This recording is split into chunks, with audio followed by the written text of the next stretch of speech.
The biggest issue we see all across the board is that a lot of people come along and they have a great idea and they have themselves and their partner and maybe a secretary and they're slogging away at it and they think that all they need is some additional cash to pay their wages basically for another 12 months and they're going to make this thing tip. It's going to reach that tipping point. They're going to, and then once it tips, then they'll be able to go off and hire the people that they need to hire and get the right social up and running and get the right online assets going and do more product development, whatever, as opposed to, hey, let's go out and make some sales now, because there are three things that, apart from what's in it for me and exit, there are three key things that we always look for, and I'm convinced from my time that most investors will always look for, and they are the three T's. It's who's on your team, do you have the right people to make this thing happen? Can you actually perform the way you say you can perform, and can you deliver the goods? Second is your target market. Do you know your target market? If your target market is, hey, we can sell this to anybody, then you don't have a target market. The target market of everyone is not a niche. So if you can't answer that, you haven't really put any effort into defining who you're trying to market your product to and who will get the most value out of your product more. Because let's face it, all businesses solve problems and add value. And the third one is traction. So traction doesn't necessarily need to mean sales and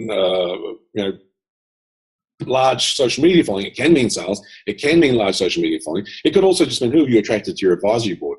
Because let's be honest, if Jamie Packer, for example, had been or Richard Branson or Paul Langer, had been attracted to your advisory board, then the investors might sit up and say, oh, wow, hey, Branson and Packer and whatever. It doesn't need to be a big name like that, but it can be, if it's someone of substance you've attracted, that can also be perceived as traction. So target market, traction, and team. And the big thing, where most of them already fall down is on team, because most of them aren't making enough money to be able to afford the team they need to have to make it happen. And most of them have day jobs and aren't even putting the amount of effort into their existing business. So it's like, oh yeah, there are 3 or 4 of us over here. We all have day jobs. And we have this great idea over here, but it's not really making a lot of money. We've sold a few units, we've sold a few services or whatever it is they're selling, but they're not giving it focus. And so without that focus, the thing is going to go nowhere. It's never going to take off. And they think that the solution to their problems is to have someone else pay their wages for a year and do everything else along the way, just so that they can now go off and quit their other jobs and have the security of someone else picking up the check. Well, that's not entrepreneurship. That's not being a business owner. I'm a firm believer in working with other people's money, obviously.